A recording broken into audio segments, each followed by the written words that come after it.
Hello, Artist Forge friends and family. Welcome back to another Artist Forge live on this Monday afternoon.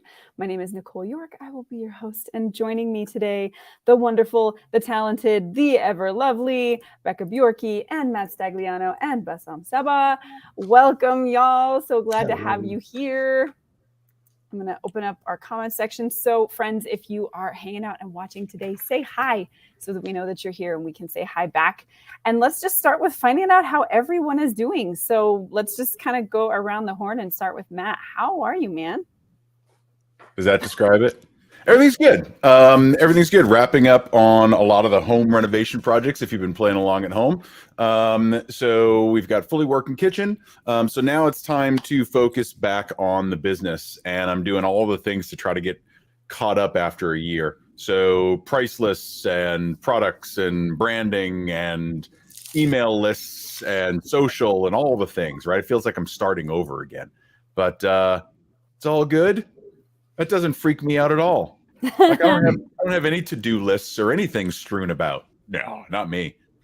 That's how I'm doing. Good to see you. Good to see you too. Yeah. No, it's great. It's good. It's all wonderful. It's got to feel nice though to know that you are like getting to the bottom of things and almost done.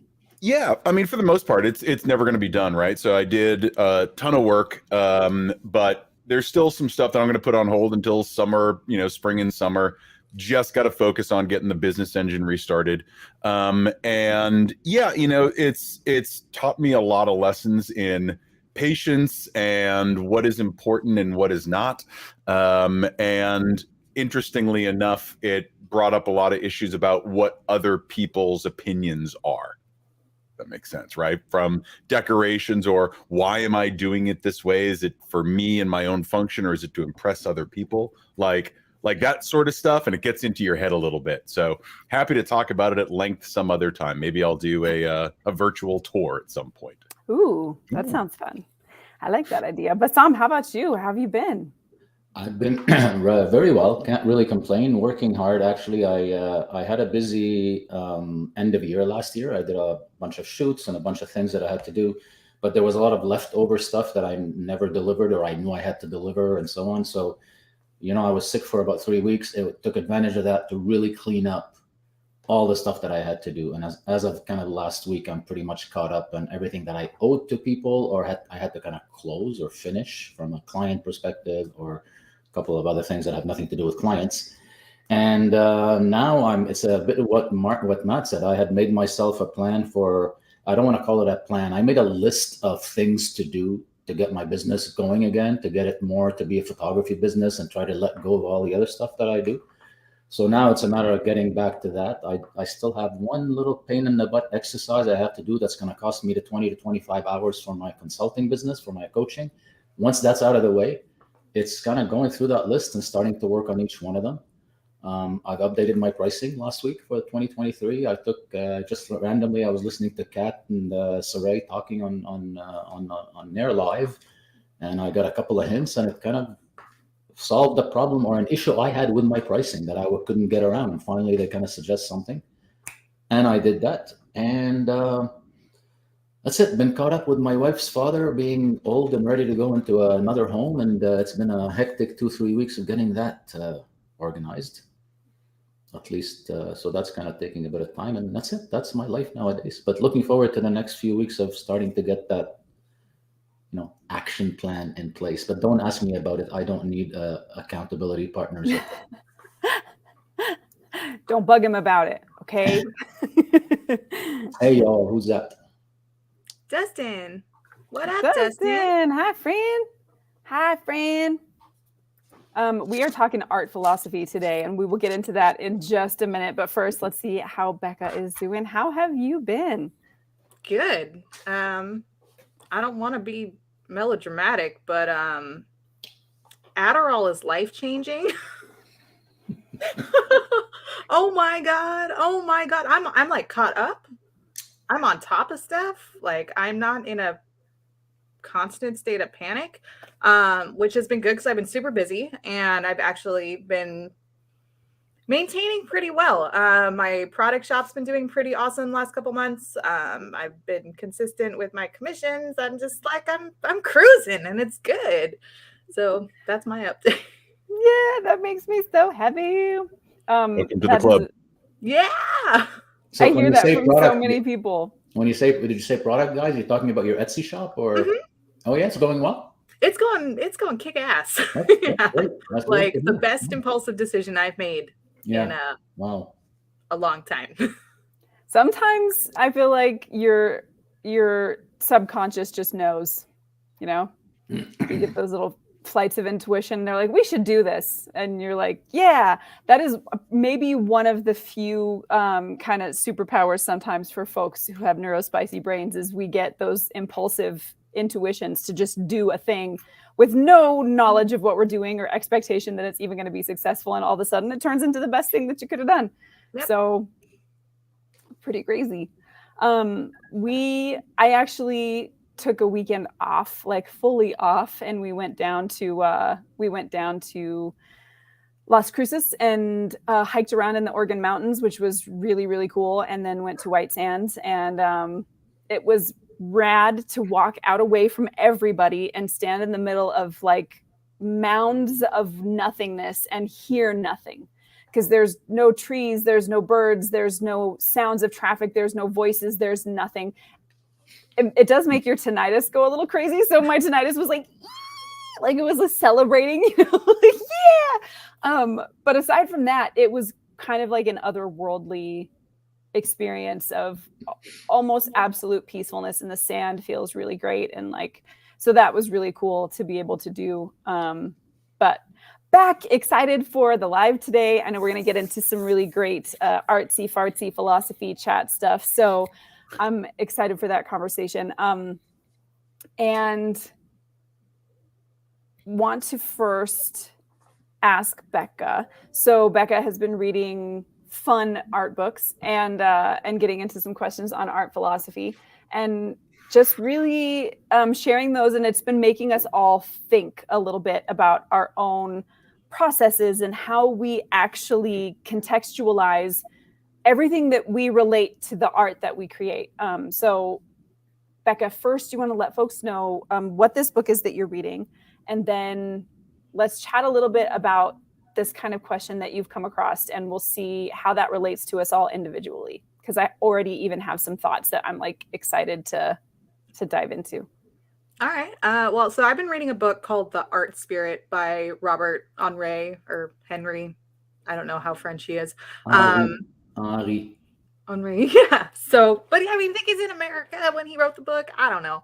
He went to school in France. He's probably French. Anyway, it's an interesting book. It's definitely it's been a little bit difficult to read through because it was written like early 20th century. So the language is a little heavy, but it's more or less about like how to develop yourself as a student of art and as an artist. And the author in general seems to reject a lot of traditional opinions about what is important about art. Like he does talk about techniques primarily from the perspective of being a painter, you know, where to focus on color and form and, you know, how to approach things. But primarily he's interested and speaking about how you as individual, as artist, look at the world and what is important for you to see and how you should behave in response to the world around you and what that means for the creation of art. So it's less about technique and it's more about your spirit as artists, as the title says.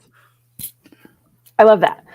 Okay, so one of the questions or one of the things that you brought up that I think is really interesting is this idea of our work as autobiography. And I want to hear a little bit more on, you know, what you've read in the book that he's explaining, but then also get into that part of the conversation on how we think about it, because I think it actually neatly ties into a lot of the conversations we've had over the last couple of months or so as it relates to the most important thing being vision and perspective, and not necessarily the mastery of technique per se. Like obviously that's important, but particularly as these tools come along that make technique less and less necessary. And I don't mean to say necessary. I'll think of the word that I actually want, but I mean, as those things become more easily accessible, it seems like his idea of our work is autobiography and how we think and how we see and the importance of that is kind of prescient giving. Good grief, is kind of prescient given our current circumstances where a lot of the need for those high level techniques have kind of been stripped away by technology. Mm-hmm. So one of the quotes that I wrote down, if I can read my own handwriting from pretty early in the book, it says, "The brushstroke at the moment of contact carries inevitably the exact state of being of the artist at that exact moment into the work." And I feel like we have touched on that a little bit in some of our talks. But it applies beyond just paint, just beyond, the actual physical act of creating a brushstroke. But even that, if you are a painter, it's carrying the physicality of your body. If you are weak and unable to hold a paintbrush, your strokes are going to be very different than when you're invigorated and excited and you're throwing paint at the canvas. I mean, it applies to photography, to digital art, to whatever medium you're using, to sculpture, whatever, music, right? The way that you play a single song when you're really feeling it and you're really into that song, it's going to be very different when you're sitting in your piano recital in the first grade and you're terrified and you're tapping on the keys in terror, right? So these moments, whenever we create a piece of art, because it is a creative mental exercise and a physical exercise for us as artists, it's bringing in a moment or a snapshot, if you will, of where we are in our life at that very, very second. And I'm curious too. So as that evolves later into this idea of your body of work as autobiography, I'm curious to you guys and to whoever's watching, hi friends in the comments, how you feel that your own body of work over the progression of your learning as artist has been representative of your growth as a person and the things that you value, the things that you want to pursue, the stories you want to tell, whatever they may be, and how the two are related.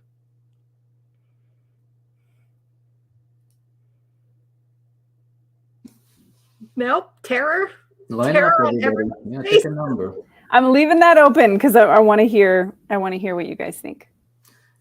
When you mentioned that topic earlier, I kind of wanted to know which way we're going with it, and now it's a lot clearer. So thank you, Becca, on which direction we're going into. And the last thing that you questioned, or at least the question you asked, is how does your work influence? Can you repeat? How has your work influenced your awareness of yourself? And is that something like that? Well, it could be how it influences or how it is representative of who you are as a person. As an example, and this interview is out there on the internet, embarrassingly somewhere. I did an art show when I was like 21, 22 years old. And there was someone there going around. They did video interviews of all the artists in the show. And all my work was, it was a series of like multiple exposure photographs.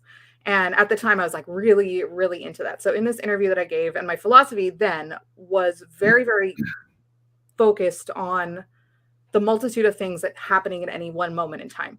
And so that was what interested me in multiple exposure photography, was that I could capture a greater amount of life within a single frame.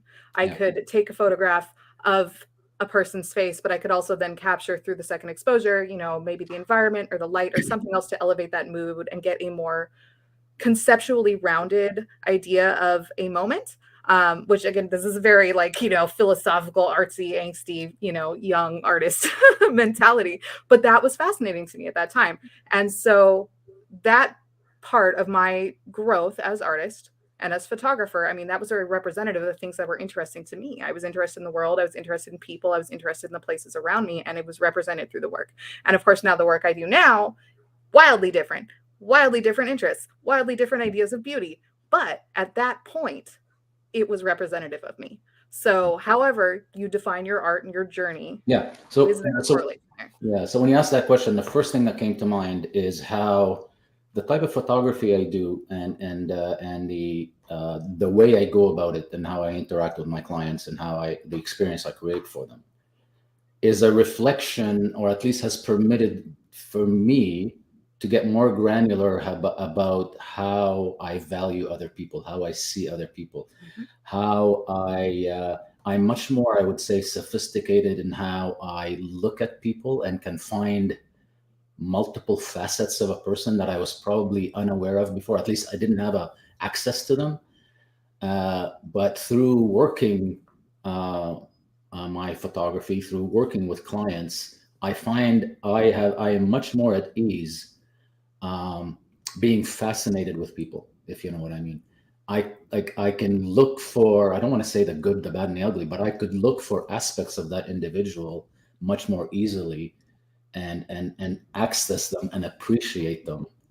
And it brings more joy and fulfillment to me by being able to do that. And I think that has developed through my photography work. Make any sense? Yeah. So like socially, you're more interested and comfortable in those relationships as well? Yeah. Sorry, repeat. More what? Like, so just socially, on a purely social no, level, definitely, take your camera. definitely socially. But one way to say it is, and I got to be careful how I say it, but I think you'll understand what I mean. I fall in love with every client, if you know what I mean. It's like, because you get to, and I mean that, I don't mean that literally, but you know what I mean. Is you get to appreciate people for who they are, and you have a more in-depth view of who they are through my, I have that through my photography, because of developing that habit of, interacting with them, asking questions, finding out more about them, digging deep, creating that space for them to be more forthcoming with their feeling, their emotions, their whatever they're going through. So it's just been kind of a training for me, and to be better at reading people and therefore appreciating people more. Do you think, Bassam, if you were to look at your work as a whole, do you think you could start to see when you became stronger, more aware, more in touch, more connected? Yes. Like if you were to look at early work and then compare that to now, do you think you can see that connection more clearly in your work? Yeah, I think from a work perspective, absolutely, I could see that progression. But I think over the last year, I see it more than in my work. I see it in how I feel about my work. Like it's a distinct thing. It's like looking at a picture, versus I'm a lot more. Like I give myself kudos a lot more than before. Like, wow, you're actually being consistent. You're actually doing something different. You're actually now done it 3, 4, 5, 6 times in a row, as opposed to, oh, I was lucky, I had a good shoot or I had good results. So yeah, I see that in that respect, and I would hope it's reflected also from a viewer's perspective. But so that's kind of my first reaction to that. But one thing that I also is interesting about this subject is, how do you define your work as an autobiography? In other words, from your own perspective only, or from other people's perspective reading an autobiography, for example, or visualizing? So which perspective does the book cover? Your own perspective or other people's perspective? I mean, I would think of your autobiography. I would think it would have to be your own, unless your purpose was to try to express the way you think others think you see the world. Well, you know what I mean? My question, and when I questioned, I was in the car when we talked about it, and what I questioned is, does an autobiography exist? Because people read people's autobiographies, right? I mean, they publish autobiographies and you read them, right? You read about them. And my question is, do they exist if they're not formatted in a certain way, if they're not curated in a certain way? So my body of work as such, does it in itself, by itself, is it in itself an autobiography of me? And could it be? I think Unless it's curated in a way and presented in a way that people recognize it as an autobiography. That's really my question. I don't think the presentation is quite so important. Like if we were to go like in the ultimate death of the author and kill each of us, what's left over is this legacy of art. Yeah, I mean, it could be like when I die and my poor children have to go through my stuff and they're going to find all these journals and all these sketches and like terabytes and terabytes of digital art and like weird paintings and weird prints. That is the autobiography. Okay. Yeah. Yeah. I think the curation. It stands by itself as an autobiography, right? Yeah. And does it have that impact on people where it say, hey, that really defines the person? It is your testament of the way that you see and interact with the world. So, I mean, I think it's a visual diary in a way no matter how you look at it. I want to grab Kelly's comment really quick before we go on and continue, because I think that this is a really interesting take on this idea.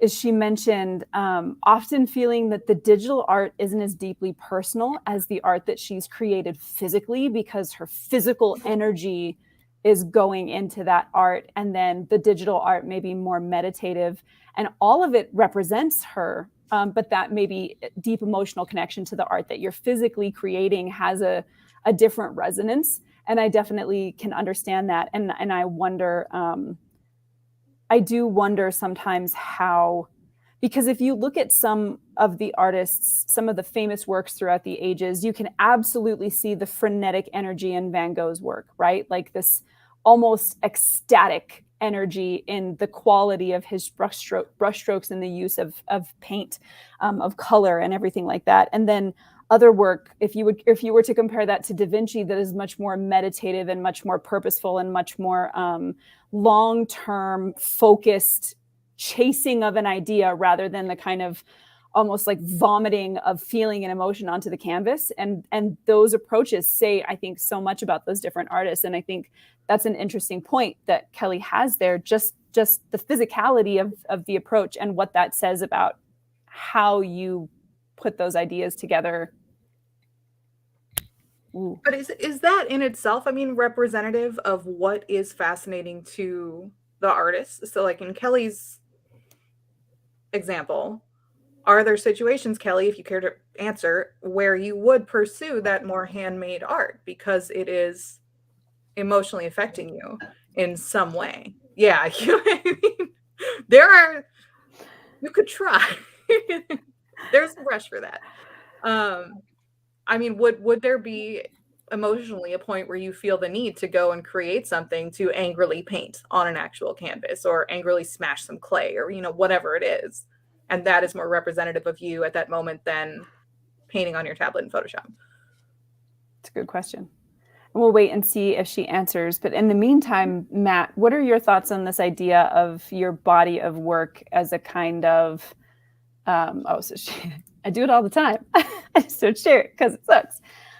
I mean, that brings up an interesting question too, that I'm going to approach a little bit later when we talk about the purpose of the work, because I think that kind of comes into play as well, because it's interesting in what our approach may be in something that is just meant to be purely commercially viable for someone else, as opposed to something that's very purposeful and like showing what we think or feel about things. But setting that aside for now, Matt, what do you think about this idea of our work as autobiography?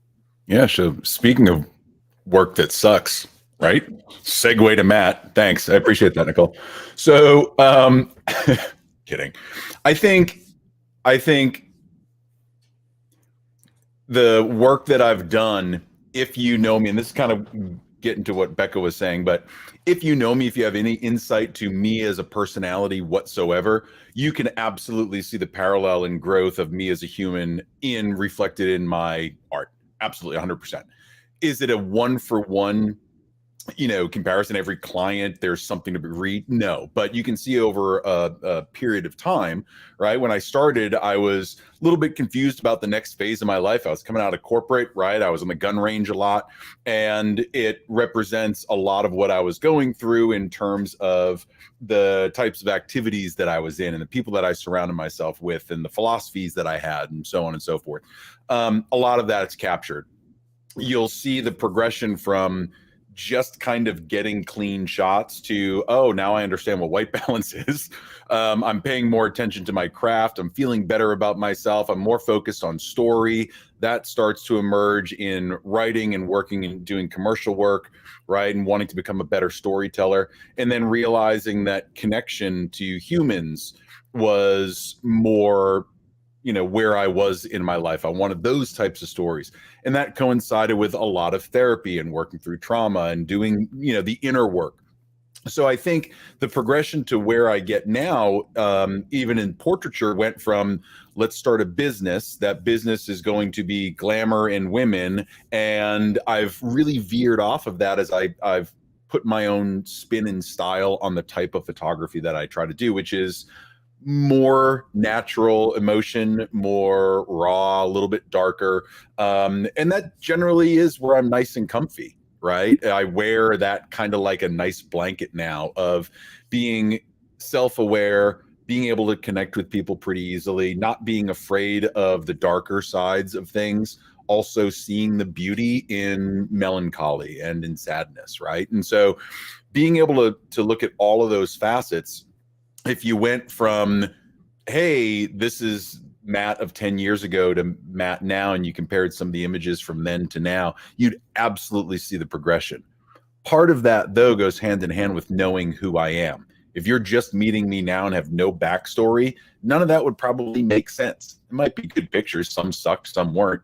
But in terms of how much we overtly put out there about ourselves personally as artists isn't always the same as what we put out in terms of the work, right? But those of us that know each other a bit more intimately can see that progression over time. It's not something I overtly do, but as I look at my work, I'm like, oh yeah, I was a mess right then. You know what I mean? Or, wow, I was actually at a kind of creative peak there.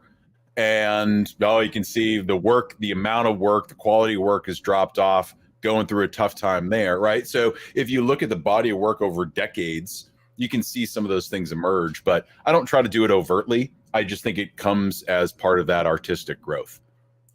A lot of coffee, saying a lot of words. I don't know, did any of those cling together and make a semblance of a point? Yep. Okay. My job's done.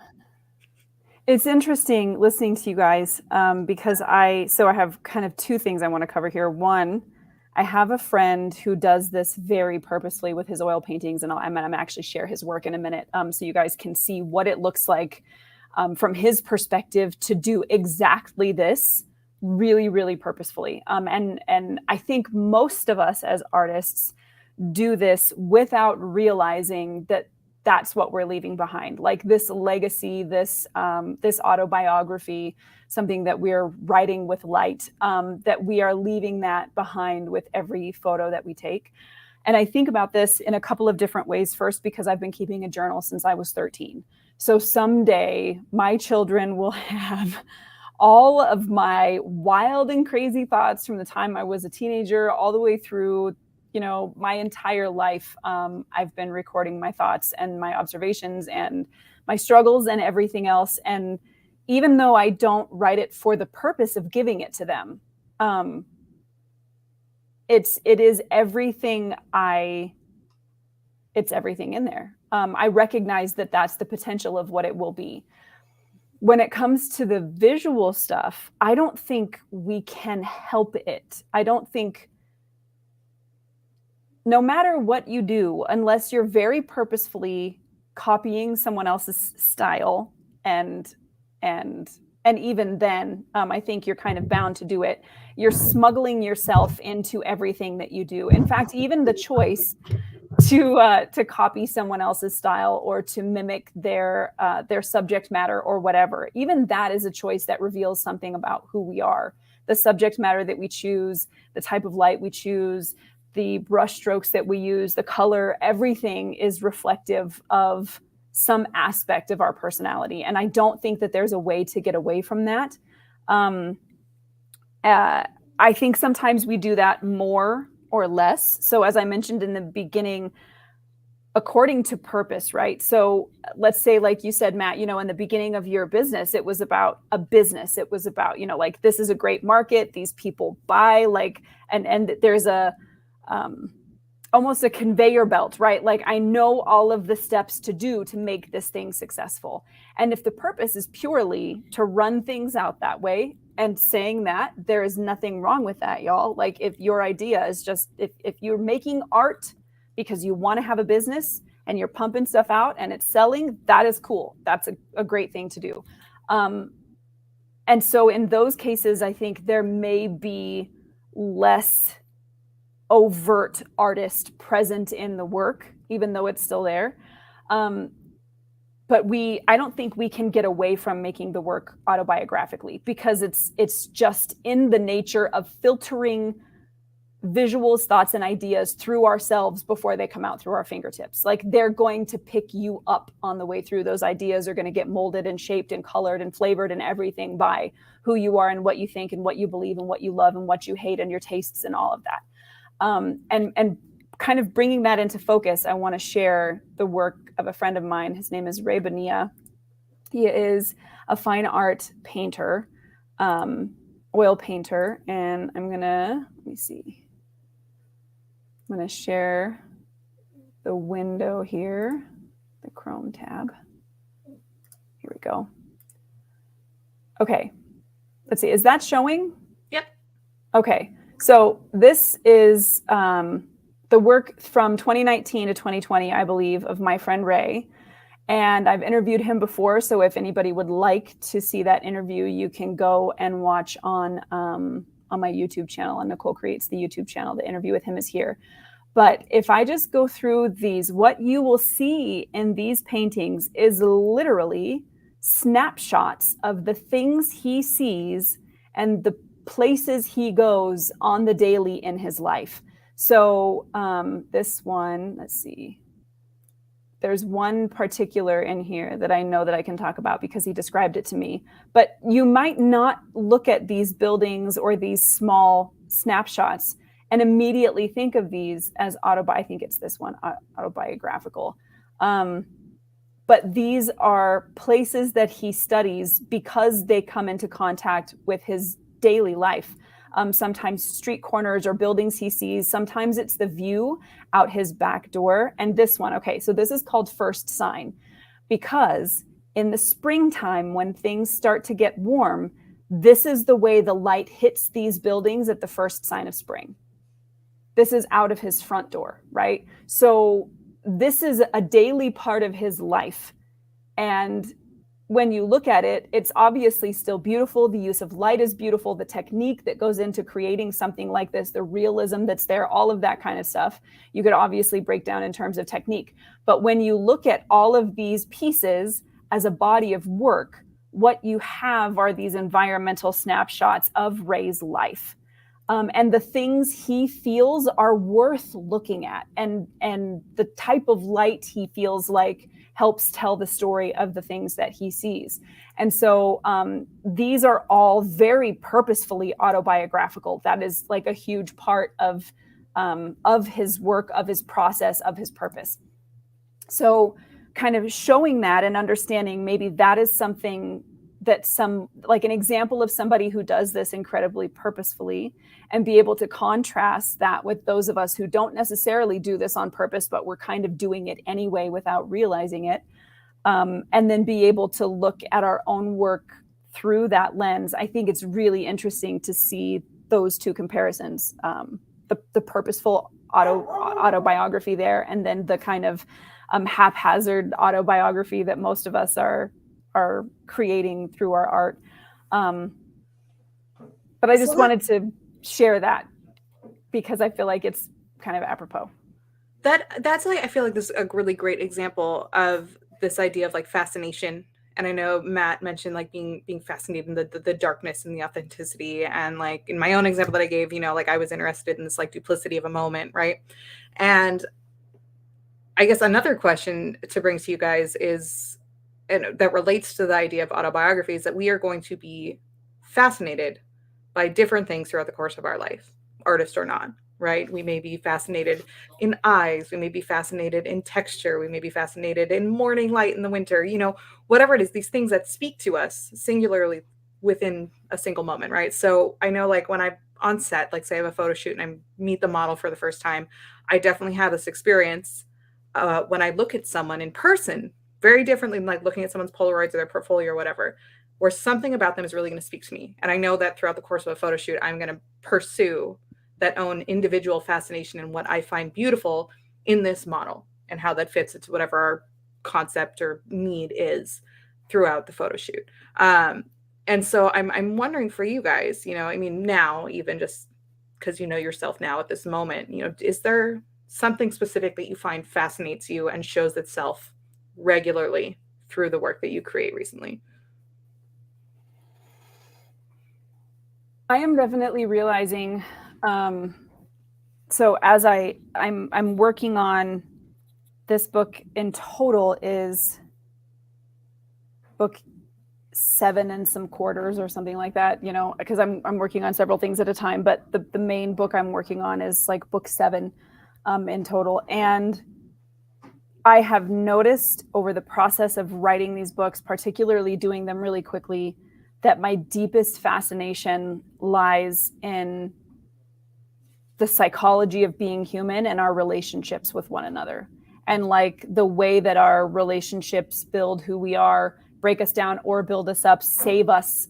Sometimes the way that our own demons crucify us internally, like all of these different things about the experience of being human. And I see that in my work, that happens no matter what I do. I'm not interested in the story if it doesn't have some aspect of deep character development, or if you're not deep diving with the characters, if it's just a surface level thing, I'm not interested in writing that.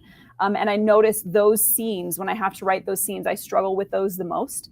The scenes that are deeply personal, in particular between 1 or 2 or maybe 3 characters where they're having some kind of conflict or dialogue or something like that, those just flow out of me like, you know, water through a sieve. So absolutely, those things I'm able to recognize that by looking at the work, and then by looking at my workflow, I'm definitely able to see that my fascination lies in those areas: family relationships, relationship dynamics, all of that stuff, even though I may not have necessarily said that before going this deep into writing this much, but definitely like looking at it for sure. And I think that that'll probably be a topical thing over my work in total. I feel like I can actually see that interest in relationships in your visual art too, at least over the last couple of years. So that is interesting that you pinpointed that. That's fair. Yeah. Matt, what about you guys? It's interesting. I think Matthew Jordan Smith at Portrait Masters this year got on stage and made everybody cry because he was talking about documenting your life, right? And he brings up pictures of his dad who was dying at the time, and he was able to spend time with him, you know, through the last days. And he just kept stressing over and over and over and over how much you just want to document your life. You've got phones, you've got cameras, you've got all this stuff. Document it, because by the end of whenever the end is, you know, like Becca was talking about, going through journals and old stuff and looking in that weird shoebox under the bed, like you're going to get a complete picture of who your parents are or who your, you know, your spouse is or whatnot. But by being able to capture those moments, you are building that autobiography, right? And then you get that reflection at the end of, this is what this life looked like and the impact that it had and things that he was interested in. Like we were talking about with the light with your friend, right, Nicole? So, you know, when it comes to my stuff, I guess I worry about being too purposeful about incorporating what it is that I'm thinking about in the moment. I'd rather that be a more intuitive part of my process. I think that by focusing on something, unless it's a specific topic or theme that I'm trying to explore, but I don't try to inject it into everything that I do, because I think that would bias my creative energy, right? I'd start channeling it into ways that doesn't really give the muse the space to dance, right? So I think, you know, it's an in aggregate thing for me. I don't try to insert myself into it, but if you take a step back, you can see the wider view. Is it stuff that I'm fascinated with? I think I'm fascinated with so many things on a daily basis. I just try to draw little things like what rises to the top today. Am I sad? Am I happy? Is this person giving me something? Are they not? Are we in a location that means something to me, or is it just pretty? What are the things that I try to focus on? I wish I had a better answer. I just I do me. You said something, Matt, that I think like bears latching onto, and I'm sure that I'm going to get, I don't remember where I heard this quote, and I cannot find it, so you guys will have to forgive me for that, and I know I'm probably going to butcher it, but you mentioning that these things only become really apparent in aggregate, that you're not kind of doing them purposefully. There is a quote that says, it's something along the line of, one photo is a snapshot, 20 photos is a portfolio, 100 photos is a perspective. And I think that is really powerful when we look at this idea of our work being autobiographical in the long term, because it is a perspective. I mean, the way that you see the world and the choices that you make are all reflective of you in that way. And the only way I think we can see that is an aggregate. Like I mentioned with the books, after book 3, I don't know that I would have known that until book 7, when it's like, oh, wow, here's a pattern that I noticed forming, right? And so like the fact that you said that kind of ties perfectly into that idea of it only being apparent once you've not only made enough of it, but also a word that I just lost. I feel like it starts with an S and it has to do with numbers, lots and lots of big numbers. Statistic. Once you you have to have a statistically significant data set, right, in order to start seeing those patterns. And so an aggregate is a great way to look at it, I think.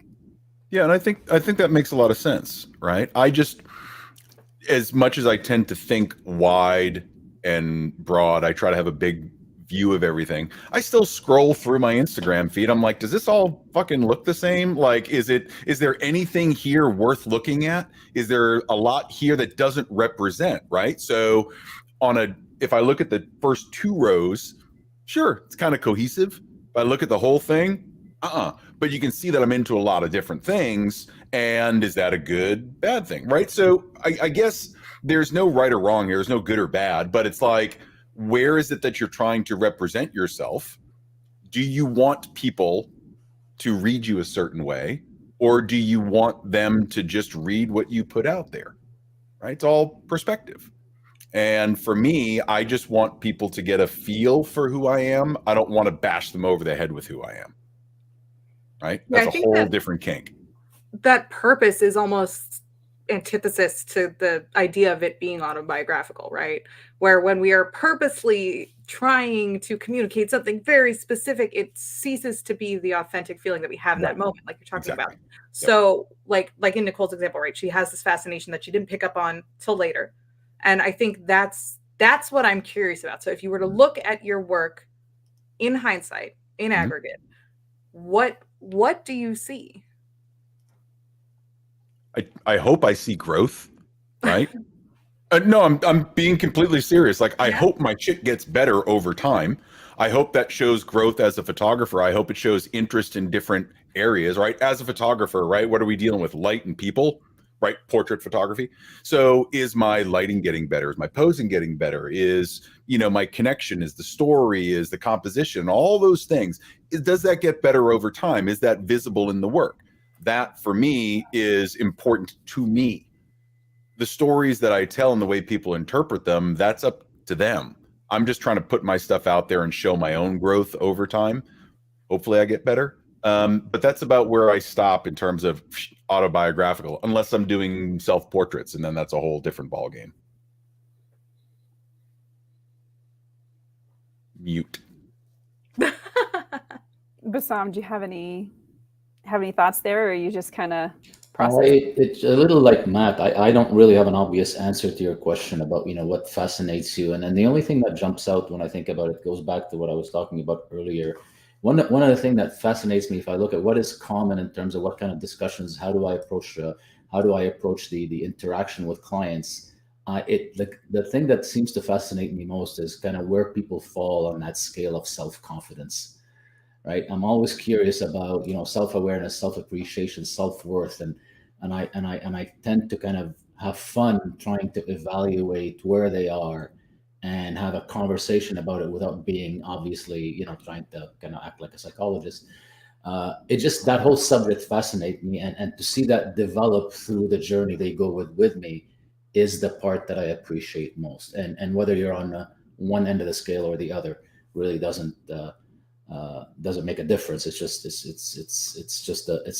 it's the part that I find that's most enriching for me in that relationship. Okay. That's a cool example, actually. Yeah, and like I like I had a client a couple of months ago. When I talked about self-awareness, self-appreciation, self-worth, and how some women's, some women or some people, not necessarily just women, but people are kind of get lost in their life, and they kind of forget about themselves. And then she made a statement. Well, she says that may be true for the older generation, but I think my generation is not like that. She actually said that, right? Or doesn't need that, or whatever. I can't remember the exact conversation, but after the photo shoot, she kind of admitted. She says, "You know what? You were right." She says, "I probably needed this more than I thought I did." Right. So that subject, to me, is kind of I don't know. It does fascinate me. Yeah. I mean, just the idea of boudoir in general as an exploration of confidence. Yeah.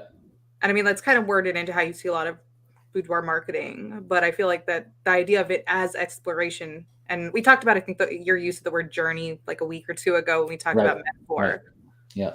But then you as artists exploring their relationship with their confidence is fascinating. I like that. Maybe don't put that on the website, but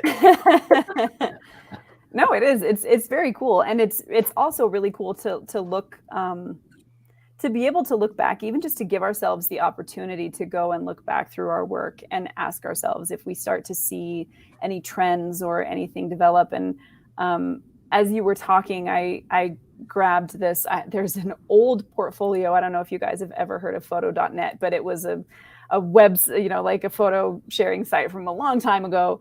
And the fun thing about it is you wouldn't only share your photos and you would critique other people's work and they would critique yours, but there was a couple of particular forums for conversation. One of them was called The Philosophy of Photography, and all kinds of wild conversations would happen in there. But the cool thing about that site now is that I started using it in, God, I don't even know, 2013, 2014, something like that.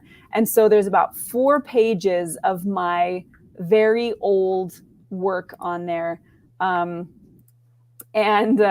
It's serving now as like a time capsule almost. If I look back and see, let me grab this. If I look back and see, this is all very much an example of a person trying to explore the world through a lens without having any real perspective yet. Anything that I could find that was interesting, as you can see, telephone wires, but make it art, old car, but make it art. What's that, Becca? I've got very similar telephone wires, but make it art pictures. Yep. Yes. Every possible perspective that you could try, shooting from way down low, shooting from way up close, just everything I could get my hands on. But I think as you look through the work, at least for me, the things that are the most interesting are the ones that are deeply personal and often related to other people and the kind of contact between other people. And I think like this is one of my favorite ones. And like, there isn't anything cohesive per se about, well, I don't know where that came from. That is not mine. There isn't anything cohesive per se about like, all of these pieces, but they start to do something eventually. And it's kind of cool to look at them and ask myself, when I look at all those things, and then I compare those to what I have now, how has my approach changed? Who was I as like a baby photographer trying to see everything? And then now as a photographer, a photographer. Hang on, I'm going to write that down because it's funny. It's one of my favorite stupid spellings of the word. Anyway, as a photographer now, looking at the work, that feels very much more cohesive and very much more purposeful, and like it has a perspective. People may be able to see that. Who knows? Maybe someday people will be looking back through my body of work and being like, "Oh, look, this is baby poo period. And like, but maybe you can still see the echoes, you know, like maybe the echoes of whoever I was going to become are still there. And that's kind of a cool thing to think about. I love my old work for that reason. Like some of my like old like preteen photographs are some of my very favorite photographs. Technically embarrassing, but regarding subject, regarding interest, I love them. I love them because they're so innocent. You know, they're not tainted, they're not biased, they're not trying to be anything. Yeah. They're just existing. And I love that. I want to forever be the, you know, artist that I was when I was 12. Yeah, I am definitely not ashamed of the old work. Like as cringy as some of it is, I love looking at it and remembering who that girl was and now who she is. You guys haven't fried nearly enough brain cells. I can barely remember what I shot last month. And you're like, oh, my photos when I was 12-year-old. Nope. But like, that's what's interesting about it. Cause I feel like that too. I'm like, oh yeah, I did this thing. When did I do that? Like a month ago. I don't know, maybe it was last year. I don't know. Like when I think about like my client work, it's just kind of all, it becomes almost formulaic. I was actually thinking about this just the other day, because I kind of go through this process with my clients for illustration where I go through and I make up a bunch of mock-ups and then they choose which one they like. And then I don't really have to creatively think that hard when I'm finalizing their work. It's just like, okay, they picked this sketch and now I just got to fill in paint by numbers, basically, right? But 12-year-old me who like had a camera for the first time and was like, I'm going to go take over the world, be super famous, and work for National Geographic, and I'm the best because someone said I took a good photograph. That little girl, she had something that adult me does not have. Some kind of gumption, some kind of like confidence in her genius, whether or not it was warranted, that adult me does not have. And so those pieces, those individual photographs that I remember taking and being so proud and putting them on Flickr, and I got 100 likes, and that was like a big deal.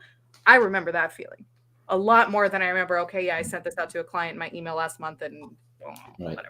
Right. And that's I was going to interject and say these early photos, and Flickr didn't exist when I took my first few pictures, by the way, just for the record. But the early photos, and one of the reasons we remember them is because in relative terms, the amount of work we put into it, that's what we remember.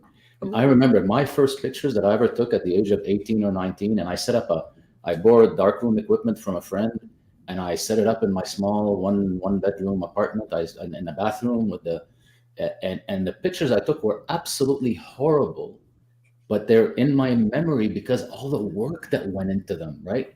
And the thought process of, I'm going to have this person sit between two beds with their head, like it looks like their head is cut off and it's sitting on a bed, right? So how am I going to get that done? And then I'm going to develop it and make it dark.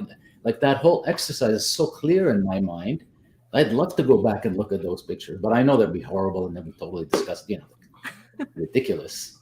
But it's the memory, I think, and that newness, like something new. And you invest so much into it, and later you find out how silly was I, because it's nothing compared to what it really takes to produce art, But it is about that attitude, I think, and that joy that you get up front when you're getting into something new, and that's what's in your memory. Yeah, and you're teaching yourself how to see, and I feel like there's such an unfettered joy in that, because when you're teaching yourself how to see and you're beginning to see the world in a more intimate and exciting way, everything becomes wonderful for a while, including like, I remember specifically, we had a clothesline set up at my mom's house down between two trees, and the wooden clothespins had been out there for a while, so they were weathered and old. And I took a picture along the clothesline, from close up, and the clothespins going into the distance and the trees in the background. And in my head, I'm like, this is art. Nobody's ever seen clotheslines the way I see clotheslines. Nobody's ever seen dahlias like I see dahlias, right? Like, and the most mundane things become magical when you're teaching yourself to see, because you're really seeing for the first time. Instead of just experiencing the world in a kind of mess of rushing electrical signals coming at you all at the same time, you're slowing down and you're taking a moment to see. And all of a sudden, the mud swirling in the puddle reflected the clouds. And that's a moment of magic to you, because in your head, you're like, wow, it's the water in the earth, but it's reflecting the sky, and the shape of the mud puddle echoes the clouds. And it just, oh my God, art is happening in your head, right? And those moments we absolutely do. Once we've learned to see, and then all of a sudden we've prioritized what we see, those moments of magical kismet don't happen the same way anymore. And we miss But just the unfettered, unrestrained joy of that. But that's it. And it's not any different than a 3-year-old sketching, you know, the family, you know, with the father, the mother, and the dog, and so on. It's not any different than that in terms of feeling. And I guess I wonder, at our age, as we get more mature and older and have done more in our life, if there's anything new in our life, if we get that same feeling, right? Or are we burdened with so many things that, you know, it becomes less, I guess, it leaves less of a mark on you as you do more new things in your life. I wonder if the purpose of the new thing, or the purpose that you see in the new thing, affects how you feel as an adult. So like in the comments, Kelly, I'm calling you out, sorry. Baby photographer Kelly was just trying to make a buck. And I do wonder, you know, if baby photographer Kelly had just found a camera and kind of fallen into photography and fallen in love with photography before she tried to make a buck, if that experience and that early work would feel very different. Like I know I play piano. It's not great, but I've played piano since I was 4. I have zero interest in anyone ever hearing me play the piano, but I love to do it. And it's something it's purely personal for me in that moment. And it has that magic. And when, you know, when I figure out and can vaguely recall how to read music, and, you know, it comes together and it has that sort of magical feeling. And there is no ulterior motive to it aside from giving me some sense of joy. And so I wonder if when we go into things, especially in hustle culture kind of mentality, where it's like, I'm going to go make a buck, or this has to look like XYZ on Instagram, you know, or else it's not good, if that's tempering our ability to feel joy in our work. Would have changed. Yeah. As you were saying that, Becca, and then as Kelly kind of shared her thoughts, that just made me think about the reason fantasy is so important to me as a genre in general, not just as a literary type of thing, but as a genre in general, is it doesn't allow you to stop seeing the magic. And our regular lives, like you were mentioning, Bassam, we have responsibilities and we have problems and we have, you know, all of the things, the kind of mundanity of all of it can turn the whole world beige. Even the things that we loved when we were young and that were brightly colored, all of a sudden become some shade of beige. And fantasy doesn't allow for that to happen, because fantasy is constantly in pursuit of wonder. And I think that's why it's so important to me, why it's the thing that I chase, and why taking those little moments out of my everyday life, which you guys used to call Nicole moments, but like seeing the coyotes or, you know, whatever, like being out on a walk, taking those minutes where you're all of a sudden just grabbed and sucked out of your head to experience a thing. I just feel like that's, yeah, one analogy, you have to do it on purpose, I think. Yeah, one analogy or reference that came to mind when you said that is like when we're younger, it's like everything's a big fish in a small pond to us, whereas when we're older, everything's a small fish in a big pond. Right? There's so much experience behind us that things are, in relative terms, they're meaningless, or at least they're less meaningful. I wonder. Ooh, yeah. Wonder. You know, you just made me think, Bassam, when we're little, we are completely, unashamedly the center of our universes. And we don't think there's anything wrong with that. We are a little walking universe, and son of a everything Pete throughout our rotates life. around us. That's right. And then we get older, and all of a sudden we have responsibilities, and we become parents, or we become lovers, or we become bosses, or whatever. And our responsibility now, everybody else is important, and we get smaller and smaller in our own lives.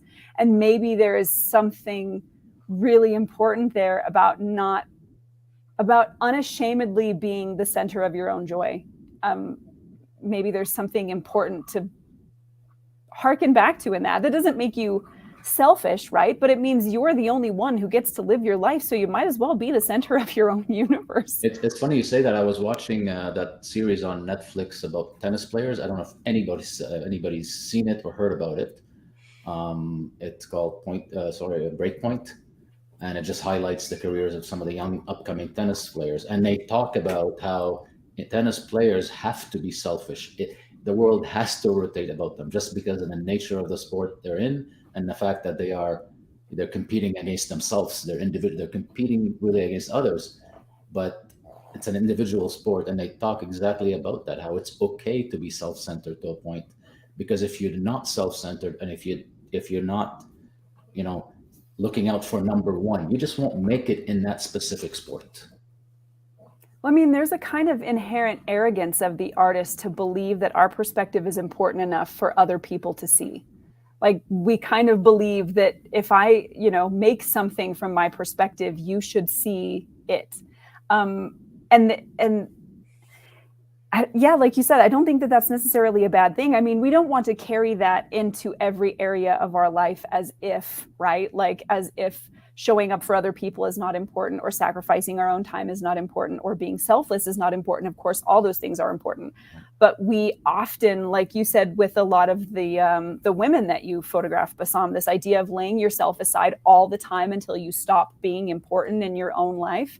And I think that's a thing artists can't really afford to do. Otherwise, everything becomes bland. Like, right. And I bet if you look at, the so-called successful artists, you'll find that they probably share that common trait where, that arrogance that you called, or that it's. Yeah. Is that not us? Are we not in that club? Maybe, I don't know. I'm just saying that it probably is, just like I talked about tennis players, because it's an individual sport when you really think about it. Being an artist is an individual sport, at least for most creators. Well, maybe I'm not, but you know what I mean. Yeah. Interesting. I mean, I've written a bunch of books now because I think that the stories I'm writing are important enough that somebody else should spend hours and hours and hours of their life. You would never write it if you didn't think that way. Right. Yeah, 100%. 100%. Kelly saying, I fully believe I've seen my tiny bit of success because I went into sharing my art without reservation. And so many of us, we get to that point, right, where we start to get afraid, and we're like, I don't want to bother people, and I feel like if it keeps showing up on their feed, it's going to get annoying and whatever. And we forget, I think, that joy of being a child and scribbling some bull crap on a piece of paper and running around like you just painted the Mona Lisa, and you're like, look, Mom, look, Dad, this is the best thing anybody's ever made, and it needs to go on the wall, and it needs to go on the fridge, and your aunt is going to brag about it to her friends, and look what little Nikki made because she's so creative. And like you feel all of a sudden like wanting that's not okay anymore. And like, I even shame my own self about it, right? Like, I'm like, oh, you need approbation. It's such a weakness in your character that you need people to tell you did a good job. But why? Why is that bad? And why is it bad to feel like my perspective is not value, or to feel like my perspective is valuable enough for other people to see? And I know we talked about that before, but it really is like pulling your heart out and holding it out and being like, you too, like, who else? Anybody else? Like, does this look like yours? Like, are we the same thing? Yeah. And as adults, we don't get over 10 likes and we're devastated. It's true. Oh, okay. So I know we're a little bit over today, but I want to hear from you guys as we've been having this conversation. Any light bulbs go off, or anything you think is really sticking with you, or anything you'd want to leave people with as before we say goodbye today? I mean, I'm just kind of, doing my introspective thing. Okay, I'll go like your picture, Kelly. I mean, one thing I've definitely thought about this a lot recently and in the long term too, about like where, when I have like a piece of client work that I know that the day that I complete that, it is going to look different on that single day than it would if I finished it the next day or the next week or anything. It's always going to be different. So I don't know. I've been thinking about that, but also I'm going on a big adventure this weekend. Nicole gets to come with me. We're going to go on a photo retreat. And I've been thinking a lot about like what kind of photographs I do want to take on this. There's been a lot of planning and like planning out models and outfits and like lights and like all the stuff that goes into planning photo shoots, right? And I feel like my approach for this, because I don't shoot professionally anymore, I haven't in a couple years, because I've wanted to find that joy in photography again, to get back to those roots that got me excited in my youth. And I feel like I want to stay in that on this trip while having access to the lights and the models and the great landscape and the yada, yada, all these things. And so I want to keep this all in mind, especially the joy. Like, what is giving me joy while there is a camera in my hand, and how do I not overthink it? So that's going to be priority number one, I think, for the next couple days. I love that you said, how do I not overthink it? Like, you're overthinking how to not overthink it. I mean, it is. That's been my goal with photography the last couple of years. Like, I don't want to switch lenses. I don't want to take any equipment with me. I just got my one little camera and I'm shooting at 35 millimeters, and like, that's it. There is no thought, just moments. Well, we look forward to feedback on that adventure next time we get together. Yes. I'm sure there'll be a story or two, and maybe even a picture or a couple, perhaps. Maybe. How about you, Matt? Do you have any kind of thoughts that stuck with you for the conversation? What Becca was just saying just kind of resonated with me. I picked up this Ricoh GR2 a year or two ago, right? And easily my favorite camera that I own for what it does, which is it sits between the iPhone, which is like, I'm at Home Depot, I got to take a picture of that price so I can remember how much that costs. And then there's the professional, cameras that I have for client work and whatnot. This comes with me everywhere and is just my everyday, oh, that's interesting. Click, click, click, click, click, right? This is more the autobiographical camera because it's great and there's a lot of cool stuff with it. I'm not going to go into a big product review on it. But point being, like, there are times where I just want to play, and that's what this is for. No overthinking, no anything. That to me is more autobiographically me than any of the professional work that I create, because this is me in the moment capturing that moment. It's not contrived, it's not put together, it's not posed, it's not lit. It's just is. And I love that. So I think, as I've listened to the conversation, I think about what it is that I'm producing, what I'm putting out there, how much of me is in it, right? And what is the theme or the message that I'm trying to get across. I really don't think about any of that junk.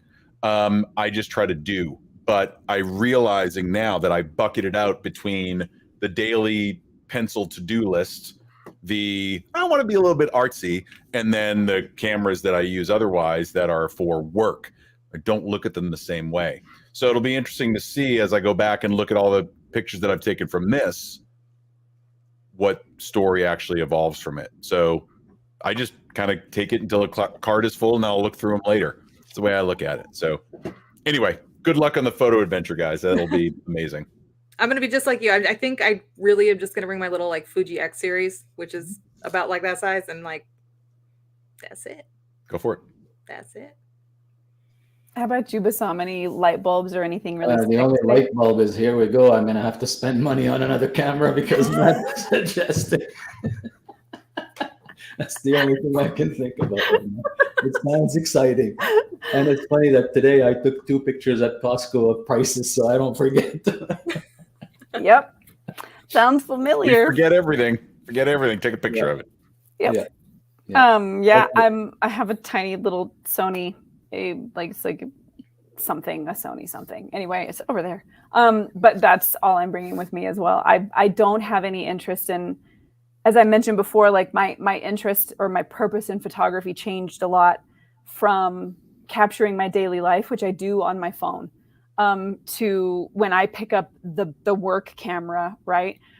It's because I want whatever is in my head to become real. And my phone is what I use to capture the things that mean something to me in the moment. I pull that out and I take a picture of it. So it's going to be interesting because I am not going on this trip to take photographs. I don't really care about taking any photographs. I just want to go be with my people. So I have no intentions at all for whatever happens to come out of that besides being with the people that I miss. So like, I don't know what that's going to turn into, but it's really interesting to think about this conversation from the perspective of a visual artist and then from the perspective of a writer, because the process of birthing one of these pieces takes months to years versus when I see something that's interesting and I just take a picture of it. And I don't know what that's going to say like long term, but I think about that often, that my children will have the books I've written someday. And maybe as they read them, they'll know me in a way that even my journals couldn't help them know me, through the fiction and the things that I chose to write about and the relationships that I created and the people that I made up and the experiences that they had. And, maybe they'll know me in a way that they wouldn't have even through reading my journals. So it's cool to think about that in its entirety, that your entire body of work of everything, all are roads pointing back to you. And that someday when people look at them, maybe they will see beautiful things about you that you never saw about yourself. Kind of cool. Anyways, so that's about it for today's conversations. We better start dialing things back. But huge thanks to everybody who hung out with us today. I'm so glad to have you guys and to hear your insights, Kelly, and your thoughts about your work as well. And thanks to Becca for bringing up this super interesting conversation. And of course, everybody today, as we were together, always love to be with you guys. Hopefully you will join us next Monday. I will not be here because I will be traveling back. But if Matt or Bassam want to, no, he's like, so maybe the Monday after then, you never know. Somebody might show up. Me alone on my cell phone in the middle of Death Valley. Just be like, hi guys. I'll probably be like on a plane at that. You're I'll on just a be in plane, the airport, like sup. Actually, I'll probably be in Las Vegas. So you guys can watch me gamble or get drunk or something. Something like that. But until then, thank you for being here. Go make something amazing, and we will see you all next time. Bye, friends.